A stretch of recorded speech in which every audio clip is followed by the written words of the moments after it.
She told me, "Your pool is now public." So I turned it into a swamp of Jello and glittery goldfish. HOA Karen said her guests will use my pool, so I filled it with green Jello and goldfish, Part 1. The clipboard queen arrives. I never meant to live in an HOA neighborhood. Heck, the idea alone gave me hives.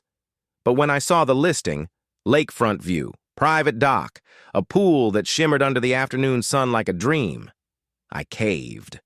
It was too good to pass up. I'd just landed a remote job in software development. Quiet mornings, my own sunroom office, sold. And for 2 blissful weeks, it was perfect. I sipped coffee beside the pool, watched squirrels argue in the trees, even cleaned the leaves out of the deep end myself, just because it felt satisfying. But then, click, clack. The sound of heels, sharp, fast, and wrong, on concrete. I looked up from the pool skimmer, and there she was. A tall, bleach-blonde woman storming down the side of my house like she'd been elected queen of suburbia, clipboard in hand, sunglasses so reflective I could see my own dumbfounded face staring back. She didn't knock, didn't hesitate, just walked straight into my backyard like she owned the deed. "Can I help you?" I asked, earbuds halfway out. She extended a manicured hand like she expected a royal handshake. "Karen Prescott, president of the Willow Heights HOA. I wanted to formally welcome you to our little community." Her smile was tight, too wide, like she was trying to sell me something I didn't want. Thanks," I said slowly. She scanned my backyard like she was appraising it for a community auction. Then she said it. "Your pool is absolutely stunning, so well maintained, perfect for gatherings." I froze. "Gatherings?" Karen kept smiling like I hadn't just repeated her. "Yes, with the clubhouse pool under renovation, well, lucky we have yours to fall back on." My stomach dropped. "You mean the HOA is planning to use my private pool?" She tilted her head like I was the one being ridiculous. "Oh, Dylan, it's how we build community. We all share. Besides, your yard is so much more picturesque." I tried to stay polite. I really did. "I'm not comfortable with that. I bought this place for privacy." Her smile didn't move, but her tone sharpened. "Well, we all make compromises. That's what makes a community work." Then, like this was a done deal, she turned and said, "I'll add you to the pool rotation calendar. Oh, and trim those hedges. They're in violation." And with that, she let herself out, still humming, still smug, still completely unaware that she had just declared war. Part 2. Operation Pool Lockdown. That night I sat at my kitchen table, staring out at what used to be my little oasis. Now, it looked like a bullseye. The silence was broken only by the ticking of the wall clock and the occasional hoot of an owl outside. But my mind, it was racing. How did she just waltz in and claim my backyard like it was a community sandbox? I opened my laptop and started digging. HOA bylaws, membership clauses, usage agreements, page after page of vague legal fluff and overcomplicated wording. But nowhere did it say private property had to be shared. Still, the board had broad authority over community-related coordination. Vague, slippery, dangerous. I needed a plan. At the top of a blank document, I typed, "Operation Pool Lockdown." Step 1 was easy, new locks. I hit up the local hardware store the next morning and swapped out the side gate latch before breakfast. Then I added a bold, "Can't miss it" sign, "Private property, no trespassing." Step 2, security. I updated the motion camera angle, added cloud backup, and set my app to alert me if anything moved within 10 feet of the pool. That should have been enough, right? Wrong. The next morning, the sign was gone. Just vanished. I checked the footage, and that's when I saw it. A figure. Tall, lean, clipboard-shaped silhouette, moving in the early hours. She had a ladder, unplugged the camera, took the sign. High heels clacked softly as she disappeared off screen. I sat frozen, my coffee going cold. This wasn't a misunderstanding anymore. This was war. That afternoon, I called Mara. She was the only neighbor I'd actually talked to, and from what I could tell, the only one who hadn't already drunk the HOA Kool-Aid. She rode a Harley, she swore like a sailor, and she hated Karen with every ounce of her soul. When I told her what happened, she howled with laughter. "Oh, honey," she said between chuckles, "you got the pool ploy." "The what?" "She does this every summer. Pick a new guy, pretend it's for the community, dump 3 events in his yard. Last guy lasted 4 months. Poor dude moved out crying into his U-Haul. She seriously thinks I'll just go along with this? She doesn't think. She expects. Entitlement's baked into her bone marrow." I groaned. "Well, she's about to get a very different flavor of community bonding." Mara paused, then laughed again. "Ooh, you got that look in your voice." "What look?" "The look that says, I'm about to do something petty and glorious." I grinned into the phone. "Oh yeah, something sticky." Part 3. The unauthorized fundraiser. The first hammer strike came just after sunrise. I was still in bed, halfway between dreaming and dreading, when I heard it. The whack, the whack, the whack. At first I thought maybe a neighbor was building a shed. Then I pulled back the curtain, and my heart dropped. There, in my backyard, were 2 guys in polos and bucket hats, unfolding rows of white chairs like they were setting up for a wedding. One of them waved cheerfully when he saw me watching. I didn't wave back. Instead, I yanked on a shirt, stomped outside, and marched straight toward the chaos. "Morning," the older guy said. "Karen said to start early. She wants everything done before noon." "She what?" "Fundraiser setup. Pool party/brunch. It's on the flyer." I didn't respond. I just turned and walked across the street like a man on a mission. Karen's house sat there, smug and pastel. The kind of place that looked like it judged you just for breathing too loud. I banged on the door hard enough to make the wreath rattle. She opened it in a silk robe and oversized sunglasses. Mug in hand that said #HoBoss. "Dylan," she said sweetly, "what a surprise." "We had this conversation," I said, trying hard to keep my voice level. "I told you, no pool events." She sipped her coffee and waved a dismissive hand. "The flyers already went out. It would be so unfortunate to cancel now. Everyone's looking forward to it." "I'm not hosting anyone," I said, jaw clenched. "Cancel it, or I will." Her smile thinned. "The board approved it. The community expects access. We even arranged catering." "I'm not part of your board. I barely know my neighbors." "Well, you're not making a great first impression," she replied sharply. I turned to leave. "Oh," she called after me, "and refusing to cooperate? That never ends well." Back in my yard, the setup was in full swing.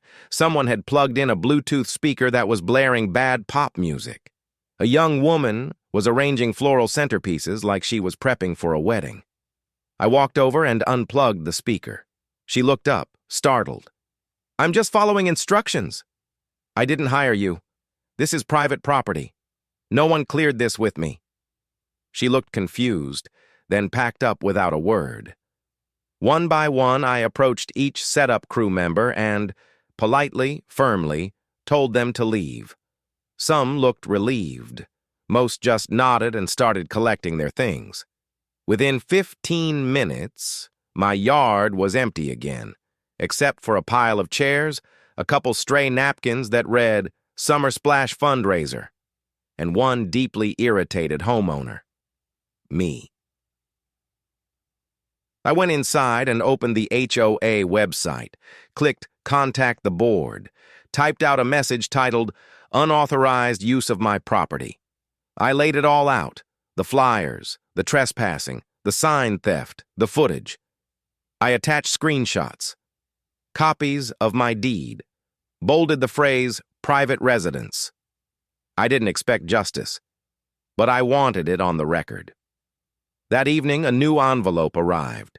This time it wasn't from Karen. It was from Leonard Gentry, the HOA Vice President. The letter was short, formal, cold.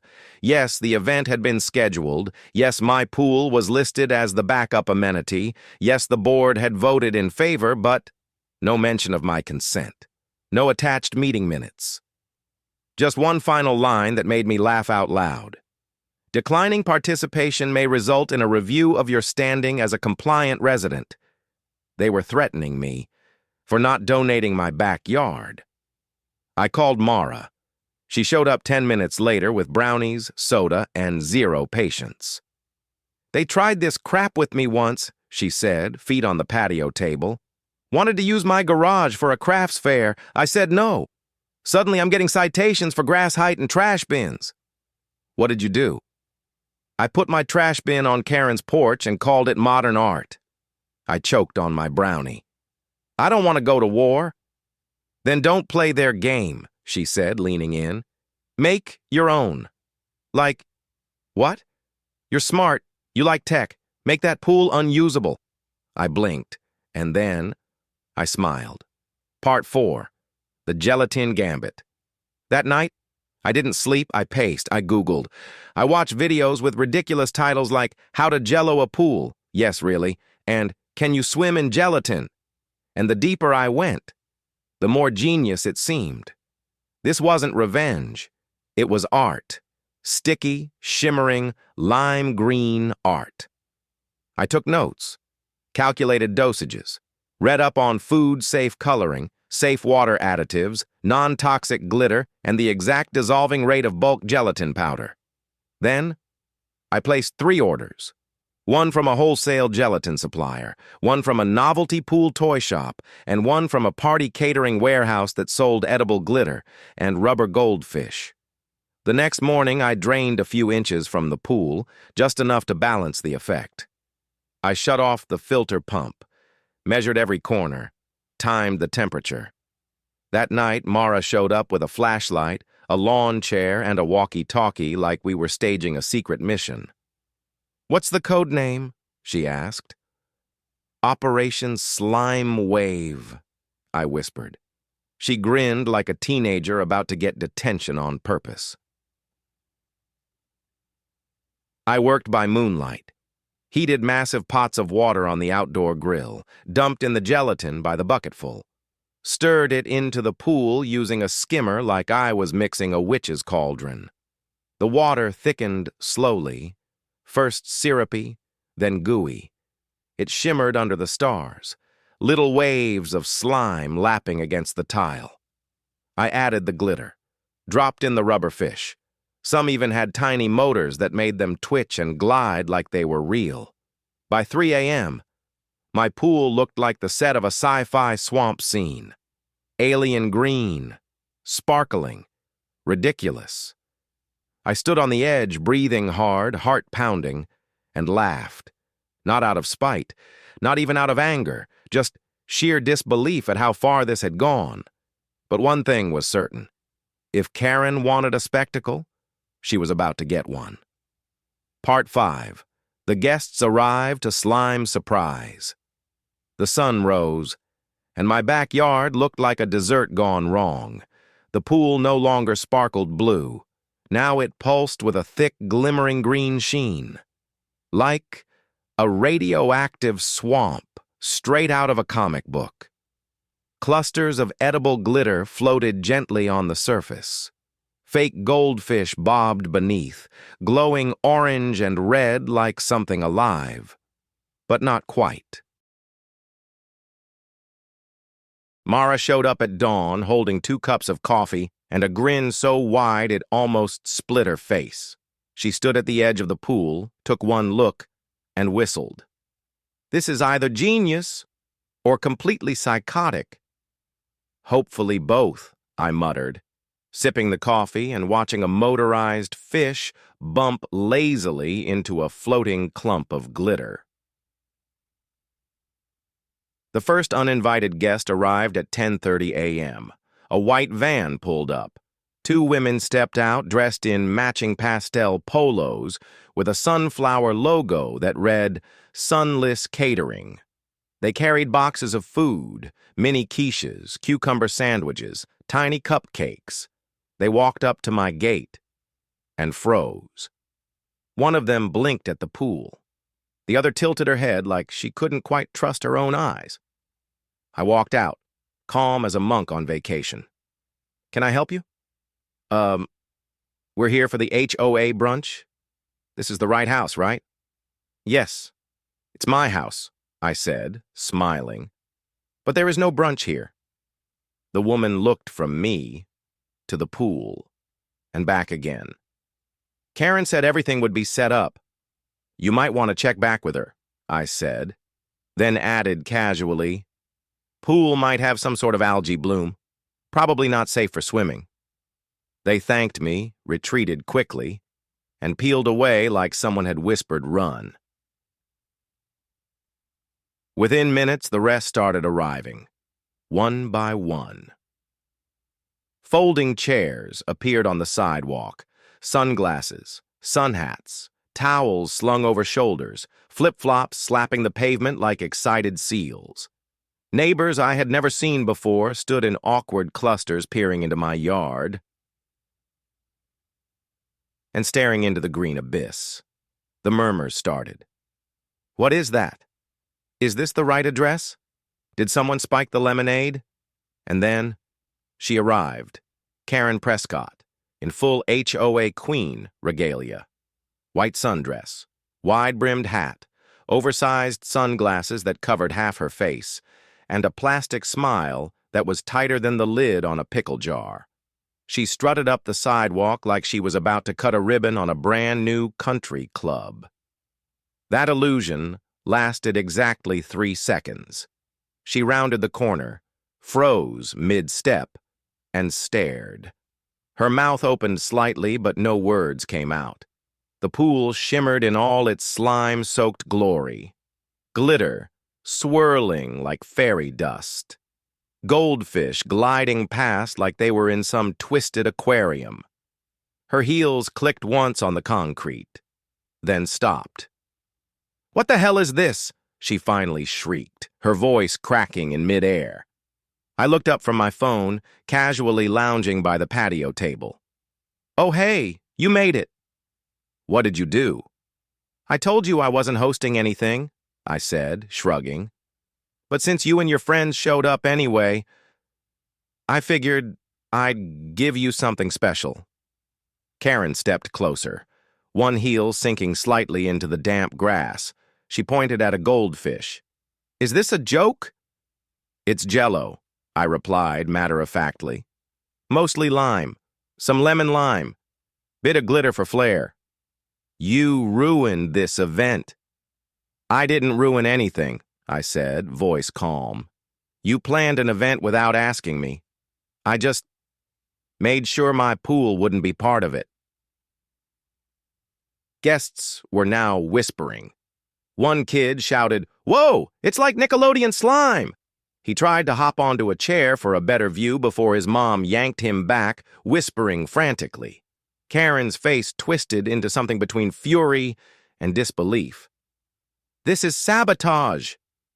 "This is private property," I replied coolly, "and I used food-safe gelatin. No chemicals, no harm, no rules broken." Karen's jaw clenched. "You're going to regret this." "You're welcome to call the police," I said, sipping my coffee. "In fact, Please do. Part 6. Officer Maddox and the Slimy Truth. Karen stormed off like a tornado in heels. I watched her pace the sidewalk, jabbing furiously at her phone screen while muttering something that definitely included the words ruined, illegal, and report this. Then she barked into the phone, and all I had to do was wait. 15 minutes later. A patrol car pulled up to the curb. It rolled in slow, deliberate, like the driver had already dealt with more HOA drama than one lifetime deserved. Out stepped a tall, lean man in uniform. He looked tired, not sleepy, just emotionally exhausted, like someone who's been called out one too many times because of someone's Christmas lights or improperly painted mailbox. His name tag read J. Maddox. Karen ran up to him like she was filing an emergency motion at the Supreme Court. "Officer! Finally! This man has sabotaged community property and disrupted a public event."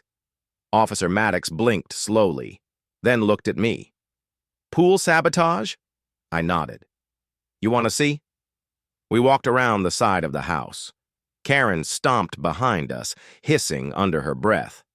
The moment Officer Maddox stepped into view of the pool, he stopped, raised an eyebrow, let out a long, low whistle. "Well," he said, "that's a first." Karen lunged forward. "You see? It's ruined. The HOA approved the use of this pool. He deliberately filled it with slime." Officer Maddox turned to her, calm and steady. "Ma'am, is this your property?" Karen hesitated. "Well, no, but the HOA has jurisdiction." "Over what?" he asked. "Common areas?" "Yes." "Is this a common area?" Karen faltered. "It's a shared resource. The board voted—" "Did the owner approve that vote?" She turned red. "He refused, so we voted without him." Maddox let out a quiet sigh. "That's not how consent works, ma'am." By now, several of the guests had their phones out. One woman whispered, "Told you she'd get in trouble one day."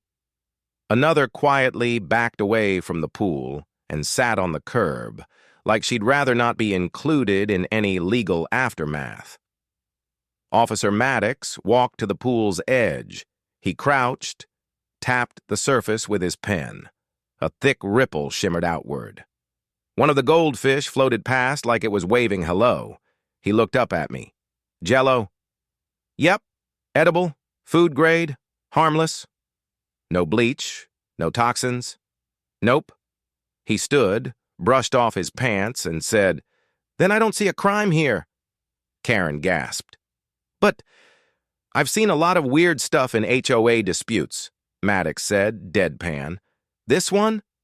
Actually kind of creative." He tipped his head toward me. "Piece of advice, ma'am," he added, turning back to Karen. "When someone says no, you listen. Otherwise, things get sticky."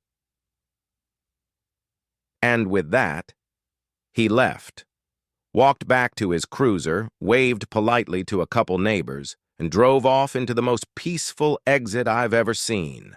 Karen? She just stood there, fists clenched, eyes burning holes through the surface of my slimy masterpiece. I didn't say a word.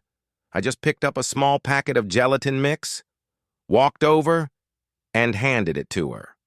The label read, "Just add water." Then I went inside and laughed until my ribs hurt. Part 7. The violation notice, I thought, that would be the end of it. You know, after the Jello showdown, the Karen meltdown, and the police mic drop, I figured she'd finally back off and let it go. But clearly, I had overestimated her capacity for shame. 2 days later, I opened my front door and froze. Taped neatly to the center panel, not crooked, not casual, but precisely measured and centered, was an envelope. HOA letterhead, all caps title, Emergency Violation Hearing, Attendance Required. I didn't know whether to laugh or set it on fire. Instead, I opened it. Inside was the most ridiculous letter I've ever read. Apparently, I was being cited for obstruction of community events, failure to cooperate with HOA planning, and my favorite, inappropriate usage of visible landscaping features. My pool, a landscaping feature. They were now calling my private pool an eyesore. At the bottom, in tiny but aggressive font, was this gem. Failure to attend will result in escalated fines and disciplinary HOA action. Whatever that meant. Naturally, I called Mara. She showed up 20 minutes later with caramel popcorn and 2 thermoses of tea. She read the letter once and burst out laughing. "She's really doing it. This is desperation theater." "It's popcorn theater," I muttered, rubbing my temples. "And I guess I'm the main act." "Are you going?" I don't want to give her the satisfaction. "But if I don't show, she'll spin it as me admitting guilt." Mara nodded. "Then show up, say your piece, and make her squirm." So that's what I did. The night of the hearing, I dressed like I was going to court. Pressed shirt, neatly printed documents, property deed, screenshots, footage, HOA bylaws, highlighted and ready. Mara came with me, in leather boots and a t-shirt that said, "No trespassing means no." The clubhouse had been transformed. A long plastic folding table stretched across the room like a judge's bench. Behind it sat the entire HOA board. Karen, of course, dead center, plastic gavel in hand, wearing a suit 2 shades too serious for a neighborhood dispute. Other homeowners sat scattered in folding chairs like it was open mic night. Karen tapped the gavel once, dramatic, theatrical, and absolutely unnecessary. "This hearing will now begin," she said. "We are here to address the deliberate obstruction of a community event and the defacement of a shared neighborhood feature." I leaned toward Mara and whispered, "She still thinks my pool is community property." Mara didn't reply. She was too busy shaking with silent laughter. Part 8. The hearing falls apart. Karen's voice echoed off the clubhouse walls as if she were speaking before the Senate, not 10 folding chairs and a Keurig in the corner. "As president of the Willow Heights HOA," she began, "it is my duty to preserve harmony, unity, and shared responsibility." She said it like she was reciting scripture. "What we witnessed last weekend," she continued, "was an act of defiance, of hostility. Children were exposed to artificial dyes, guests were mocked, community morale was undermined." Someone in the audience coughed, and I'm pretty sure it was to cover a laugh. I stood when prompted, calm, collected, tired of the drama but ready to end it properly. "I'd like to begin," I said, "by clarifying that my pool is on private property. It is not a shared amenity. I never approved any event. I communicated that clearly, in writing and verbally." Karen tried to interrupt, but Leonard, the vice president, raised a hand. "Let him speak," I continued. "Despite my objections, HOA flyers were distributed. Catering was arranged, furniture was delivered, people entered my yard without permission. My property signage was removed, and my home security system was tampered with. I have footage of that."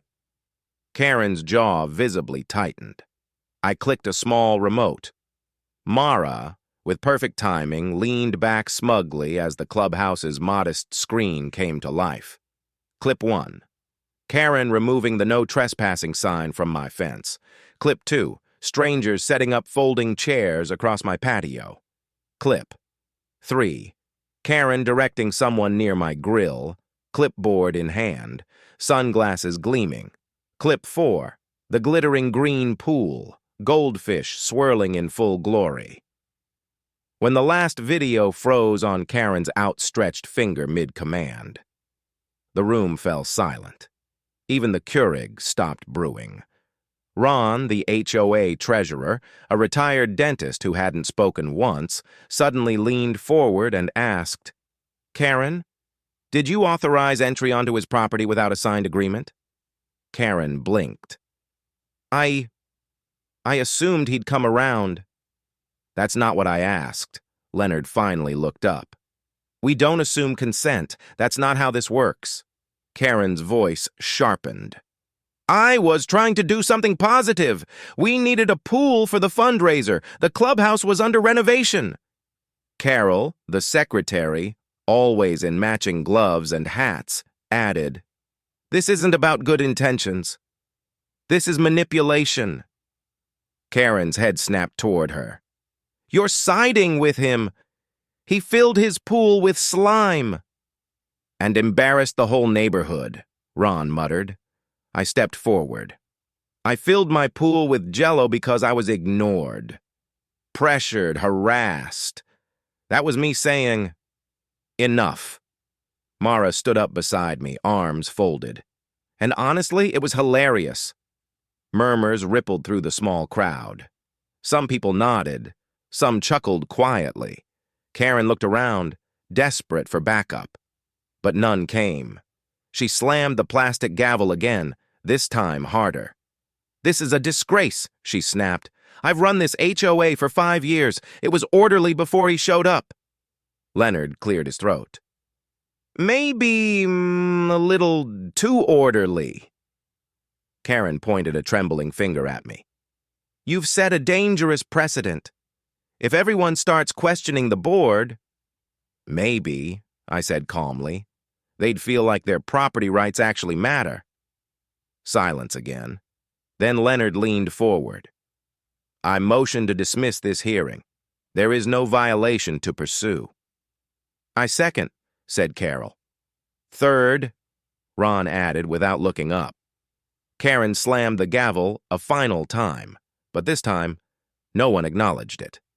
Her authority dissolved, just like glitter in a swamp. Part 9. The Jello Legacy. The meeting adjourned, but Karen didn't move.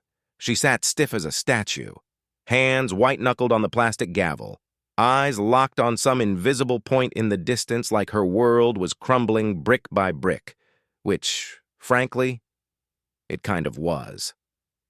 I walked out of the clubhouse with Mara by my side. For the first time in weeks, my shoulders felt light. We passed neighbors who nodded. Some even smiled. One guy, the same man who'd helped unload folding chairs for Karen's event, clapped me on the back and muttered, "Nice job, Jello guy." Great.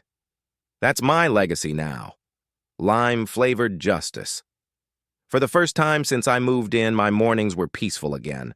No flyers, no strangers in my backyard, no passive-aggressive HOA threats in the mailbox. Just the sound of birds, the shimmer of clean pool water, and a neighborhood that finally felt like mine. Then Mara showed up, wearing sunglasses, carrying a stack of neon-colored invitation cards, and dragging a box full of inflatable pool toys behind her. "No," I said immediately. "Yes," she replied, not missing a beat. "You owe the people. I don't throw parties. You threw Jello at tyranny. Now throw a pool party," I groaned. "You already named it, didn't you?" She grinned. "Jello Jamboree." "You didn't." "BYOG." "What's the G?" "Bring your own goldfish." And somehow, it happened. Within 2 days, we had a plan. I drained and scrubbed the pool, refilled it with clean, glitter-free water, but kept one corner sectioned off, shallow and jiggly, like a sticky green war memorial. We strung up floating LED lights, built a DIY photo booth, rented a popcorn machine, bought dollar store goldfish keychains as party favors with a sign that said, "Adopt a fish, it's legendary." Mara even brought her teenage niece to DJ the playlist. The RSVPs came pouring in. People I'd never met before. Wanted to come. Not because of HOA pressure, Not because of guilt, but because they wanted to. The night of the party, the backyard came alive. Splashing, laughter, music, floating pool toys and grilled hot dogs and neighbors who until now had never said more than a nod at the mailbox. Even Trevor, Karen's soft-spoken husband, showed up. He brought lemonade and quietly handed it to me with a sheepish look. "I should have stepped in sooner," he said. That was enough. Near sunset, Officer Maddox arrived. Everyone cleared a path like royalty had just arrived. He raised his cup to me, smirking. Didn't want to miss the legendary slime pool party. "You're late to the gelatin," I joked, handing him a goldfish keychain. "I'm retiring in 6 months," he said. "I'm telling every rookie this story." Later, someone yelled, "Speech! Speech!" I tried to wave them off, but they weren't having it. So I stood on a pool chair, plastic cup in hand, and looked around at the crowd. Neighbors, strangers, friends, all laughing together like they'd lived on the same street for years. "I moved here for peace," I said. "Quiet mornings, a backyard." But I got more than that. I got drama, glitter, fake goldfish. Laughter rippled across the yard. But I also learned something important. Sometimes the best way to fight entitlement is with humor. And sometimes the best way to protect your peace is with a little bit of Jello. The cheers were real. The smiles were real. The unity, that was real. And across the street, in the shadows of her window blinds, I saw her, Karen, watching, silent, powerless. For the first time, she was the outsider. Around midnight, the last guests filtered out. The lights dimmed, the music faded. Mara and I sat by the pool, 2 plastic cups clinking together in a quiet toast. "You think this'll last?" I asked. "For now," she said, eyes twinkling, "until the next HOA tyrant shows up." I nodded, smiling. "Guess I better keep some Jello powder on standby." And under the starlight, with the last floating goldfish bobbing gently in the water, I finally felt like I was home.